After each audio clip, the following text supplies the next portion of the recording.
You're listening to episode 60 of Fresh Floppies. This is the second intro we recorded because the first one was vulgar. Do-do-do.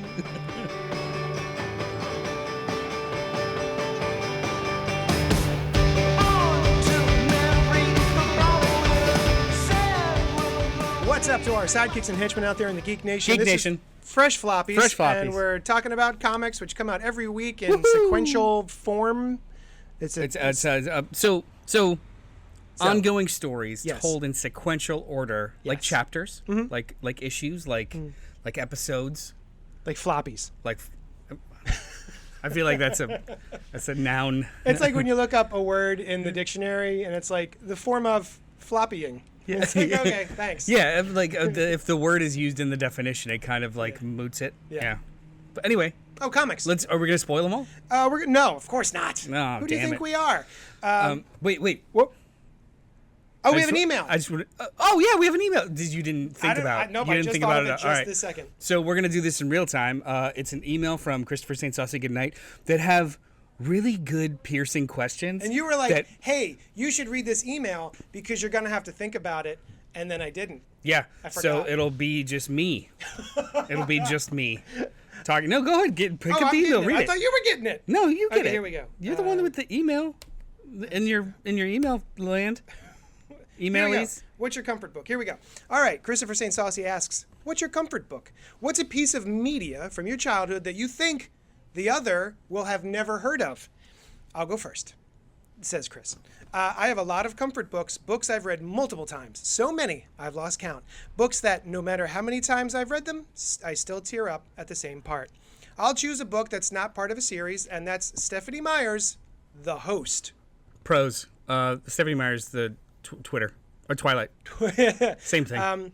I know the Twilight books by Myers have been mocked for a decade or so, but The Host doesn't have the same problems. There is no problematic stalking, for one, no imprinting, for another. The two big problems are the lack of sequels, though the book wraps up neatly there is a dangling thread that could be explored, but also could be left as a nice could what be. What could be. Whoops. Could what be? Sort of a Last Starfighter vibe. Oh, okay. Didn't they make it into a movie? I think they made it into a movie. The Last Starfighter, yeah. Yeah. As far as a movie or movies I bet you've never seen, this is tough because I believe I'm right in the middle of your age brackets at 44. But I have two movies I grew up watching that were Canadian, and thus you might not know them. The first is The Challengers. It's a bittersweet tale of a girl whose dad dies and she's forced to move somewhere she knows no one. And so she dresses in drag to pretend to be her male cousin and join all the boys gang. An all-boys gang.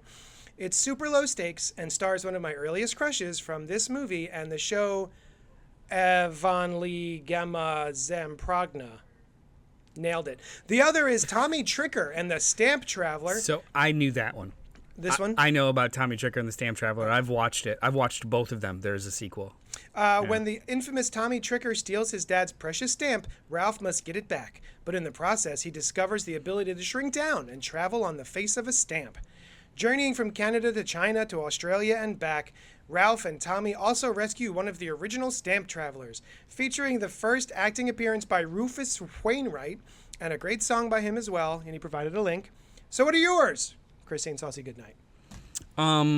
I couldn't. You can think of comfort reads. I couldn't come up with comfort reads because I've reached a tipping point where I don't really get to reread anything because there's always so many new things to read. So comfort reads, I'm not exactly sure. But when I hear that question, I do think what have I read the most? What have I reread the most over time? And I fall back on, even though it's not like a comfortable read, it's just one of my favorites is Daredevil by Bendis. I've reread that 3 times. No shoot. Well, back in when I was super poor, Try not to I only curse. had one omnibus. I had 3 omnibuses. And 2 of them are my comfort reads, which was Daredevil by Bendis, that first giant chunk. Yeah. And the first Brubaker Captain America omnibus. Yeah, I reread that tracks. I reread that 3 times. Wow. Well, because I just didn't have other stuff. Access to more, yeah. And then, I would fall back, if I was going to go comfort, I would fall back on, some of the OG Ultimate Universe stuff. Because it was just so breezy and easy to kind of, plow through. Even the problematic stuff is really easy to read, and like the art's usually pretty great. Yeah. I don't know. It reminds me of that early 2000s era. I got a bunch of movies, but before you go ahead. All right, so comfort reads. My initial thought was Preacher because I have revisited that many times. It's a riot. It's a laugh riot. It's a comfort. Yeah. But I haven't read it through all the way more than once. Oh, yeah? I've never reread the entire thing. But I will say I have maybe 10, 12 epic collections of Amazing Spider-Man. So I will just grab one of those at random and read an issue in there. Nice. It really is sort of like a comfort for me of just, I can pick up one of these, and even if it's not great, it's still like comfortable. And then I had another one that I was thinking of, and Dark Knight Returns. I have revisited so many times. I'll just plop that into my eyeballs. And then Watchmen. Watchmen I've revisited. Revisited. I would. So that's just said I wouldn't call it a comfort read. Like both of those, Dark Knight Returns I've read 3 or 4 times. Watchmen I've read like 5 or 6 times. Yeah. I don't find anything comforting about them. It's just kind of like think of also. I dig into them. Is it like a guilty pleasure? Is there a guilty pleasure? They're interchangeable terminologies. Yeah. Comfort reads, guilty pleasure, something that just like you fall into, not necessarily. I want to revisit that piece of work. You know? No, I don't have any guilty ones. I don't feel guilty about any of them that I can think of. Colloquially, what I mean, the guilty pleasure, how people define it. Not that you feel guilty about anything that you like. The silliness, the slappiness. So like the Ultimate Universe is a pretty good one for me because it's really not great, but there is a sense of how I feel when I visit it. It's comforting as opposed to I am revisiting this tome of excellence like Watchmen or like even Preacher. Yeah. So just like rando Spider-Man from like the 60s and 70s. Yeah, man. See, that works because some of that stuff is really not well written. No. And as much as a Spidey guy I have been for over 40 years, I haven't read all of it. So, yeah, there's still plenty that I haven't gotten to. Are there any movies you can think of or that you haven't seen? Yeah, that's where I was having trouble with. The film major guy? No, man. What was his?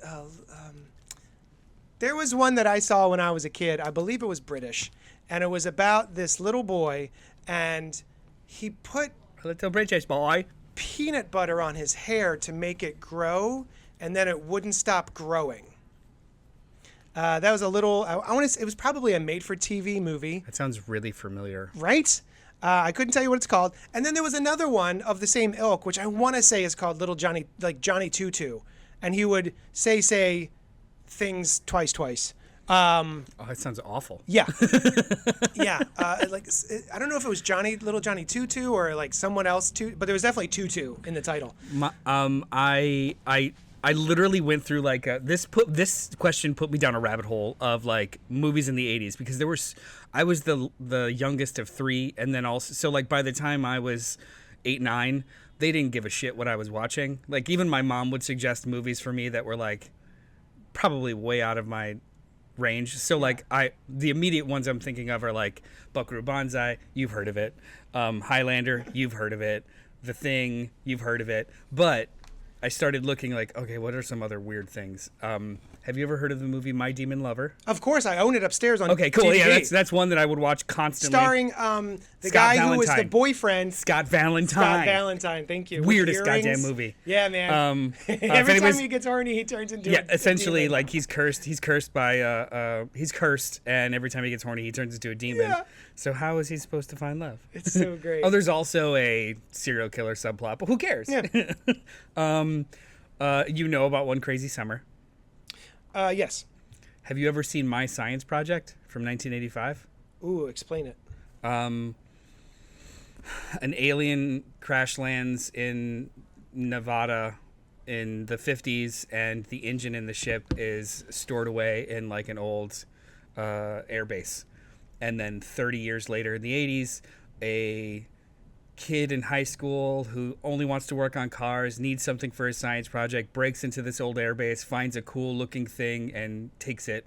And it just so happens that this alien engine actually is able to open up portals, dimensions in time and space. I don't think so. It stars Fisher Stevens and someone else. And Dennis Hopper. What?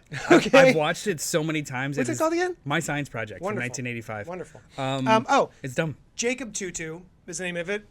Canadian animate. Oh, this is animated? TWO? Yeah. Or TUTU? This is not the one. But yeah, it was... this one's an animated thing. And then the other one was the Peanut Butter Solution, 1985. I have seen the cover art for that. The other one that I want to talk about really quickly is Big Man on Campus. Did you ever see that? Yeah. I think it was like Harvard or something, but there was a hunchback that lived in the bell tower. Yes. It is a bad movie. I barely remember it, but I've yes. watched it so many times. Yeah? Yeah. Okay. There's a lot of those. All And right. Munchies. Oh, of course. Yeah. Of course, Munchies. Like Bobo critters, Yeah, basically. yep, It was critters yep. / gremlins with a lower budget. Yeah. The lower budget than Critters is impressive. The one I keep thinking of is The Wraith. But I know you've seen that. Oh, yeah. Yeah. It's glorious. Anyway. Okay. I'll find a copy of my science project. Great for you. Yeah. email, Christopher. Thank you so much. All right. From the Ashes, A New Beginning. Yeah, we have a surprise this week. Yeah, they sent early extra copies of NYX by Kelly and Lansing, Jackson Kelly and Colin NYX is Jackson. an actual title from Dynamite right now. Oh, shoot. So it's NYX, yeah. By Jackson Lansing and Colin Kelly with art by Francesco Mortarino. Yeah, we got to read it in a week early. If you like Miss Marvel, this is the book for you. For anybody who's on my list for on subscriptions for Miss Marvel, Yeah. I automatically will get them this book. It's got Laura. Talon, Wolverine Wolverine Laura. in this. I know. She's Wolverine. Yeah. And then also one of the Cuckoos. One of the Yeah. Stepford Cuckoos. There's 5 of them or 4 of them? I thought there were 4 of There's them. 4. There are 4. But the end. There are 4. The end confuses me. It shouldn't. Okay, cool. Think about it. There's 4. Okay. So yeah, what did you think of NYX number 1? This was so if anybody is missing or feels a pang or a longing for New Mutants, Young Mutants, Miss Marvel, a little bit of Hellions from like the idea of ragtag, not really a team but thrust together young mutants. This is it. Yeah, It's the one. like the this also, of everything I've read so far about or of From the Ashes, which has only been 2 things. This I mean 3. Well, for me 3. Three. But yeah, 2. And you can confirm this. This handles the end of Krakoa the best so far. Yep. In so much as, what do people do afterwards and how has the world kind of responded to it? Yes. And I really like that from the prism of basically teenagers and maybe young college students. Yeah. Also, I love Jackson and Lansing, so I will sample anything that they try, even though it's not necessarily seemed like it was for me. So yeah, this was a really strong first issue. Yeah. It was a lot of. It was wordy because they had a lot of ground to set, but it wasn't.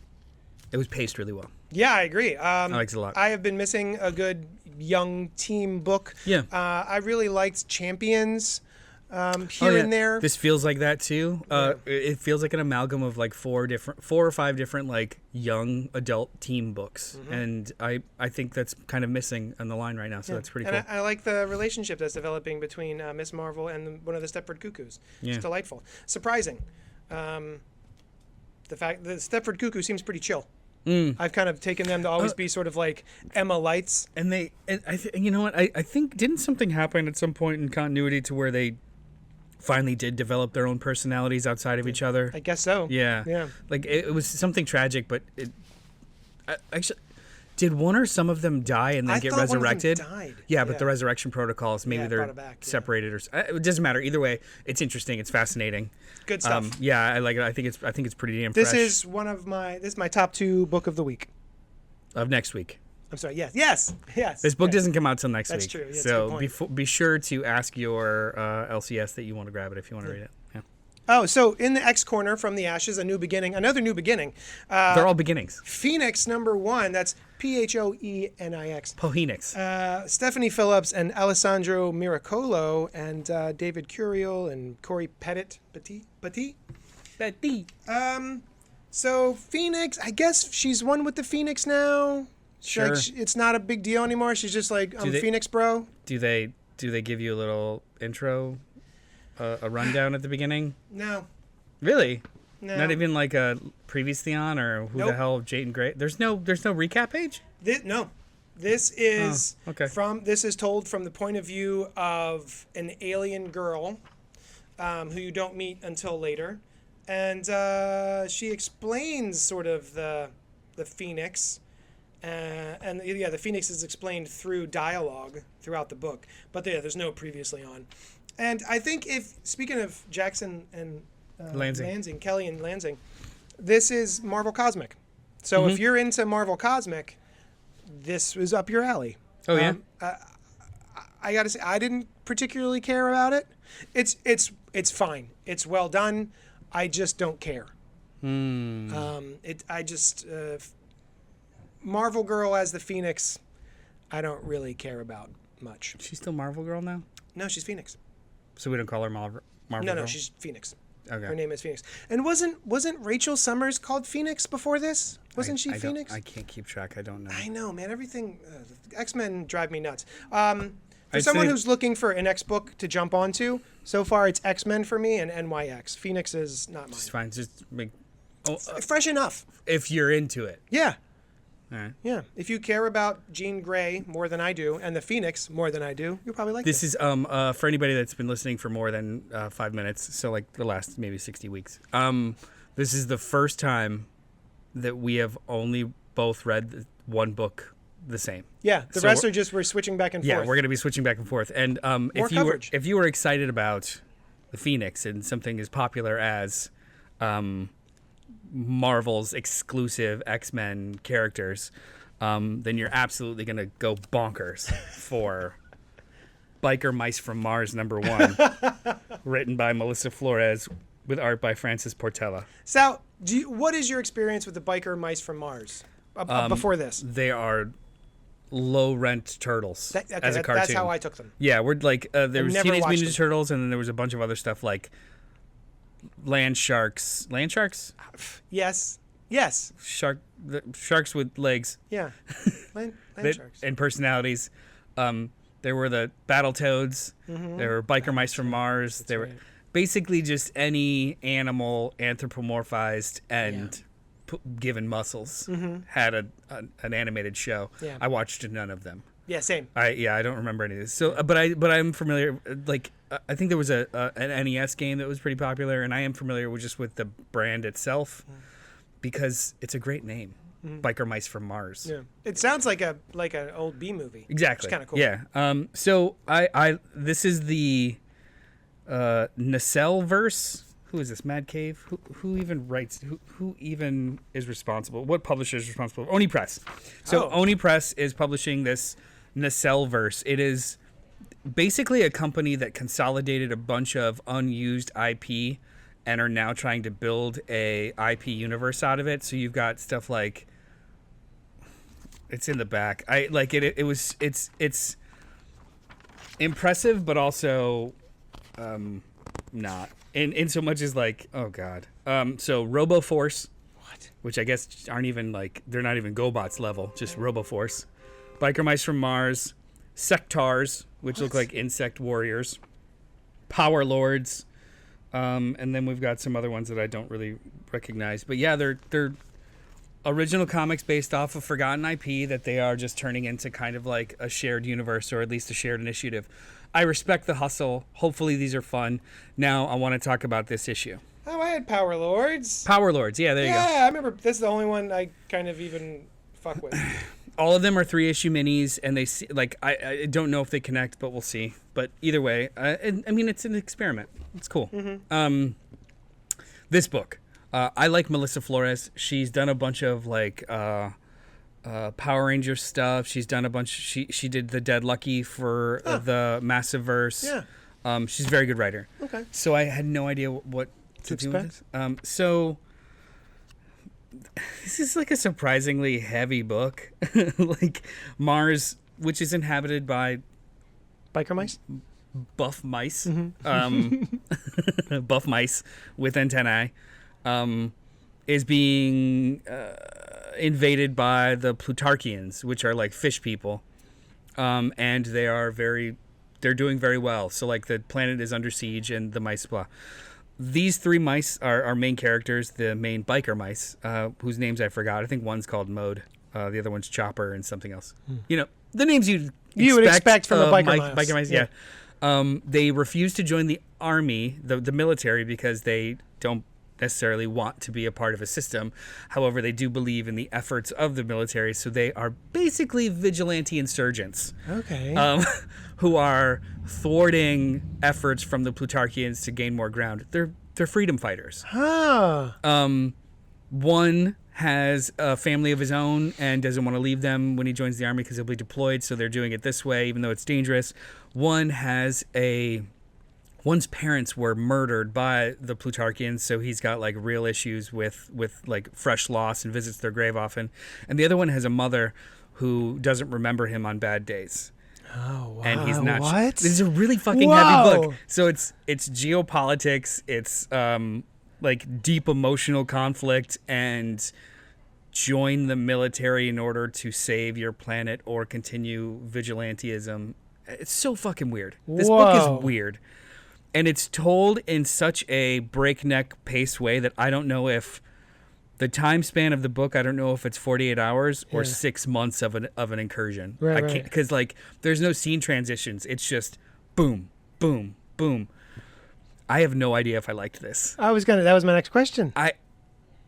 It was really fascinating and not what I expected, but I also don't know if I care about biker mice. Right, yeah. I respect the shot, though. I know, right? Like, right.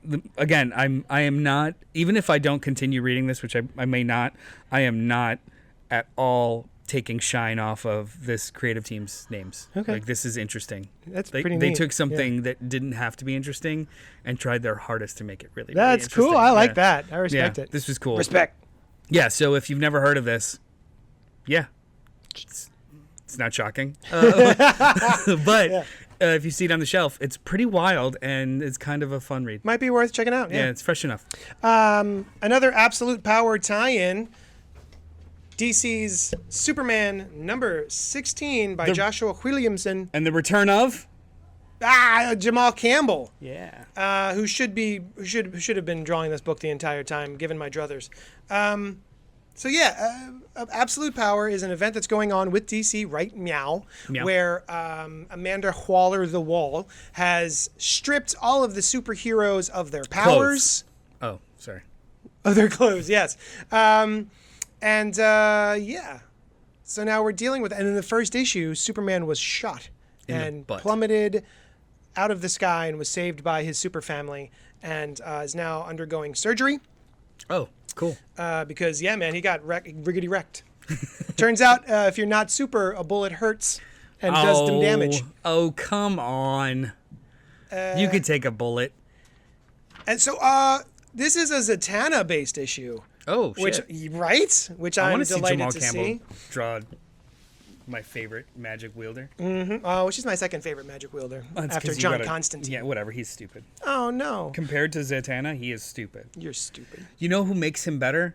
Zatanna. Yeah. The relationship with Zatanna. I actually agree with that. So, this is, for someone who really was, not I want to say anti-Joshua Williams, but someone who did not really Want care. him to survive in this industry. So I just didn't care for his work. And everything he does on a daily basis. And I wish him the worst luck. The illest of wills. I am jumping on the Joshua Williamson. Williamson. Yeah, you know what? He's train. Some of the problems that I have with his writing are still there. Like they were evident for me in Cobra Commander. But he also is capable of some of the most fun Superman I've read in a long time with this book, and Duke, which was a effing delight the whole time. Yeah. And I did not dislike Dark Crisis. But again, I found his Flash to be the slowest, most boring book I've ever read. Oh, I see. So he is not a name that compels me, but he sure doesn't deter me anymore because he used to. Same. This is Fresh AF. It's up there with NYX. These are my two favorite books that I've read. If I'm not mistaken, I think there's supposed to be some sort of big announcement today. Yes. Yeah. Well, there's a Tom Taylor announcement, right? No, Tom Taylor's next week. Today is something with Scott Snyder and Joshua Williamson. Oh, okay. Yeah. From a specific company? DC. Yeah, they're doing like a live stream this afternoon. Oh, okay. Yeah. What do you got? Oh, my turn. Mm-hmm. I'm going to talk about another beloved IP that is returning to the stands this week. Mm-hmm. It's called, let me just put my readers on, Witchblade? Witchblade. Yeah, Witchblade. You got it. Witchblade. Written by Marguerite Bennett with line art by Giuseppe Cafaro, colors by Arif Prianto, letters by Troy Pateri. What are your feelings about Top Cow, or 90s Top Cow? As someone who was much younger, I found all the half-naked ladies scintillating. I was like, oh, Witchblade. It's a glove and it only covers her nipples and pubes. Cool. It was, yeah. Right? Yeah. That's all it was. But I also really liked Darkness. I loved Darkness when that first came about. Jackie Escudero? Jackie Estacado. And I like that they were related, the Witchblade and the Darkness. I thought that was really cool. Other than that, I didn't really care at all. What about you? You just cared about the boobies? Like No, I like Darkness. Full body piercing. Yes, the Witchblade. Yeah. I have basically no relationship with these books for the most part, other than being familiar with the IP. There was a show? When I was growing up, famously, because I'm a public figure now. Sure. Famously didn't have a comic shop growing up at all in Florida that was like within 2 hours. So the only thing that I would be able to read is the popular shit that was at the supermarkets and the spinner rack. So the big two. When it came to a lot of Image stuff, especially back in the early and mid 90s, I was able to get a couple issues of Spawn. Oh wow. But this stuff, no, I was just familiar with it, knew what it was, saw it in Wizard magazine, right. Never read any of it. Yeah. And then there was that TNT show of Witchblade. Yeah. I think I saw an episode and thought it sucked. Same. But yeah, so nothing. I did. I think I tried to read Darkness a couple years ago, but I ended up. It's not that I didn't like it. I was just didn't care. Yeah. Garth Ennis, created by Garth Ennis. Yeah. Mm-hmm. Yeah. And Mark Silvestri. Yep. Right? Yep. Anyway, so because I have no previous relationship with it, I decided to give this a shot. Apparently, this is Image and Top Cow completely restarting the Witchblade. So this was a jumping on point. It's seems to be the same origin. It's just like it's like a relaunch. This was actually pretty solid. Okay. For somebody that doesn't have any kind of like baggage, yeah, it's pretty solid. Like you're introduced to Detective Sarah Pizzini, and she is just she's a good cop in a dirty system. Her dad was a cop that was killed by bad cops, and she's just like trying to change it from the inside. And then at the same time, some people are looking for this artifact that kind of becomes sentient and is moving from body to body on its way to its air quotes true host, and their paths converge. Like this is very much just a setup for her being the host of this thing that we don't know anything about, and then you get a little bit of a clip at the end, or like a little bit of a tease at the end. What I liked about this first issue was it was linear, was well paced, art's solid, and this presentation is top notch to the tilt because it's only, I think it's a $4.99 book or $3.99 book. $4.99. Full story, and then like 20 pages of back matter, covers, inks, character sketches, descriptions. Like it is a solid, thick first issue, and that itself makes it pretty appealing. Like I came in with no expectations and was kind of like, all right, cool. And frankly, the redesign of Witchblade is not new, but it's also less cheesy. Mm-hmm. It's a lot less cheesy. Yeah. But it's still in style with what it was before. Yeah. Yeah. I think it's pretty fresh. Okay. Yeah, I might pick up a trade of this eventually. Like, right on. And I like Marjorie Bennett. Like she's done some stuff that I really like. Doesn't she read? Doesn't she? Is she doing Power Girl? Oh, that's Savage. That's Marguerite Savage. Oh man, what has she written that I've liked? I just know that she has. She hasn't done like a monthly comic in a while. But, Gotcha. And I get her and Marguerite Lou mixed up sometimes with Monstrous. Marjorie Lou and Marguerite Bennett. I get them mixed up sometimes. But yeah, right. It's pretty solid. Nice. Yeah. What do you got? What do you got? I got Namor #1 by Jason Aaron, and an artist who drew the book. Two artists who drew this book, Paul Davidson and Alex Linz. So, Noel, I don't care for Namor. I've never cared for Namor. I don't like him as a character. I don't like the way he speaks. I don't like how pompous he is. Imperious Rex, I don't even know what the fuck that means. He's just like a shittier Aquaman. Like, at least Aquaman can be kind of cool at times, but like Namor is just kind of a prick all the time. And he's like, is he a villain? I don't know. Is he a good guy? Sometimes. So he's not. Answer is yes. He's a character that has never spoken to me, but I really like me some Jason Aaron. Mm-hmm. He has done some of my favorite runs in the past 10, 15 years. Mm-hmm. This is not one of them. One issue in? So here's the thing, though. Here's the thing. All of the things that I just told you about the character, he swerves into. Mm-hmm. So Jason Aaron is writing Namor, right? Mm-hmm. Like, he's writing the character I don't like in the way that I don't like him. So if you are a Namor fan, this feels like Namor. I also, so I didn't get a chance to read this, but I really want to. I have no emotional connection to Namor. I don't really care. Mm-hmm. But I did like how Jason Aaron used him in his Avengers run a lot. Mm-hmm. Like the reluctant villain and then reluctant hero, and his whole higher than thou kind of status was really fun to read as a foil. I was interested in this, not just because of that, but Jason Aaron himself kind of explained it as what I just did with Punisher, I'm going to do with Namor. Yeah. A limited series, two artists kind of telling two parallel stories at the same time that at the end of it will probably change their status quo at least a little bit. Okay. So I'm very interested in it. And anybody that hasn't read that, so far, the only people I know or have talked to that dislike that Punisher run, that 12-issue maxi series, didn't read it. That's my experience too. Yeah. They were just really bitchy about the logo. They heard a thing and then they were like, I hate it. Maybe I'll read it someday, but I don't agree with what they're doing. Yeah, like, same. I've had the same experience. Because it was so very Punisher. Yeah. And really good. It was the Punisheriest. Yeah, and I don't care about the Punisher for the most part. Yeah. So I'm kind of this book probably has me for 2 or 3 issues on faith alone. Okay. Yeah. I will give the next issue a shot.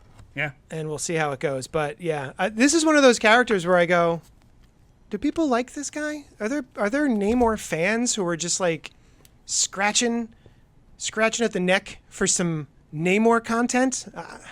Email us at cultpopgo@gmail.com if like Namor is your favorite dude, because I just want to know that you're out there. Some of these like creators like Jason Aaron probably just have enough cachet to be like, hey, I want to do a Namor miniseries. Yeah. Can I have 12 issues? And they're like, 8. 8. Because Namor doesn't sell. Right. Yeah. But yeah, no, I'm looking forward to that book. The last book we're going to talk about today is A Return to Comic Books from Gerard Way. Oh! Gerard Way, written by Gerard Way and Sean Simon, with art by Chris Weston and Dave Stewart. I'm talking about Dark Horse Comics' Paranoid Gardens #1. This is a new series from the writers of Umbrella Academy and the Danger Days, Fabulous Killjoys. And art by Chris Weston, who I don't. Yeah, they wrote Doom Patrol, the most recent one, Generation something. Yeah, Generation Doom.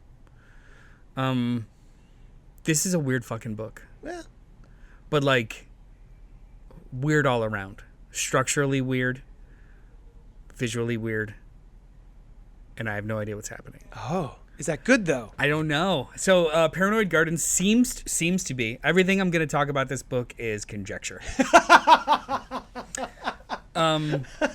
It's a retirement home. But for monsters also? Huh. But not all monsters, but maybe they're aliens. I don't know. Either retirement home and then without provocation, one of the patients is a wicked-looking demon that's old and also like giant fish mouth. Weird. Just weird. And then some of the staff is and some isn't, and then the janitor is a ghost who like sinks down to the ground when he doesn't want to be seen. Like it's all weird. We are introduced to the main character who I forget their name, and I'm not going to open this book because it's got a die cut. I forget her name. Lou, Loo. She is a new nurse there who's been there for about 6 or 7 months. Everyone absolutely loves her, but she doesn't remember a goddamn thing before her first day of work. So she's got amnesia, but she's like the best nurse there. She's having these visions, sometimes nightmares, sometimes they're waking, and we kind of go from there. I have no idea what the fuck this is. Oh, there's also like a Nurse Ratched character. Yeah, of course. Who's also an alien monster thing. The monster designs are so crazy weird, like Chris 3 rows Weston of is teeth and very good, and like flat faces, and like it's a really wild looking book. But so far, it's just all ideas thrown at you with very light semblance of what we're doing right now. And I kind of like that. But when you go that hard, you need to like pull it together for a purpose. So I'm hoping that there's a meat to this instead of just being, look how weird we are, and the point of the story is not to address it. I hope that that's not this. Okay. But yeah, it's a really solid first issue, and yes, the Chris Weston art is cool as hell. Yeah, man, he's really good. I'm definitely gonna read this. As much as I poo-pooed Gerard Way as being a comic book author, when I first heard that he was gonna be writing comics, I was like, oh, the emo guy with the band and and then now you love them. Turns out he's really good. And also I have since come to appreciate his band. Yeah. I actually really like a couple of his albums. So yeah, I'm definitely gonna check this out. Yeah, it's really solid, and I nobody's talking about it, and so much as like I feel like it came out of nowhere. I have people coming in specifically for Gerard Way stuff, and so it's surprising to me that I didn't know that this was a Gerard Way book. Yeah, I think I put this on my list because I'd seen it a couple, at least the first issue. Like, let's sample this because he nothing for a while, and then all of a sudden, oh, there's a new book from Dark Horse. Like, okay, how about some more Umbrella Academy? Maybe not. Yeah. Anyway, tonight on the show, the live stream, we're going to be discussing Twister. Twister, not 1996. Twister, 1996, original, with Bill Paxton and Helen Hunt. Yeah, and every other character actor in existence at the time. And director. Everybody's in that movie. One of the dudes is Todd Field, who's the director of stuff like Tar now. Oh, I didn't know that. And wrote a bunch of like. Is that the only guy I don't recognize? Is that the guy with the beard? Like the pencil beard and like the flat top. Yeah, that's Todd Field. That's a actor / writer director. The whole time I'm going, who's that guy? Yeah. Why is he in this movie? I've seen all these people in 80 other movies. Yeah. And then I've never seen this guy before. The Pizza Hut commercial guy. The other map guy. Yeah. Alan Ruck. Alan Ruck, yeah. He's the map. From Succession? Yeah. This Philip Seymour Hoffman, I can't wait to talk about Jamie this movie. Gertz. That was her name, Jamie Gertz. Ugh. Yeah, we're gonna talk about Twister tonight because I don't know, I'm not gonna speak for anybody else, but I'm very excited for Twisters. I mean, I am now. Yeah. After revisiting Twister, which I haven't done since the theater. We got cows. We'll talk about it tonight, but as well as probably a little bit of Longlegs. Yeah, we saw Longlegs. We'll talk about that a little bit. I finished Acolyte. We'll be talking about all that fun stuff. I got to finish it today. I'm very excited. But yeah. So yeah, join us for that at 8:00 on YouTube. And other than that, we will see you next Wednesday, where we talk about more comic books because that's our jam. That's a jam on toast. Did it. Bye. So many miles, so much to lose.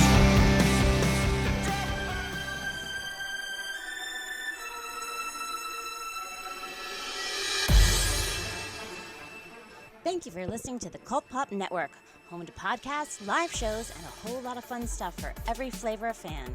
Follow us wherever you find your favorite podcasts, and be sure to join us live every Wednesday night at youtube.com/CultPopGo at 8 p.m. Eastern. While you're there, be sure to subscribe to the channel and hit the bell icon so you'll know when we drop new Thunder Rounds and episodes of Fresh Floppies, a spoiler-free show about single-issue comics released each week. Until then, we'll talk at you later.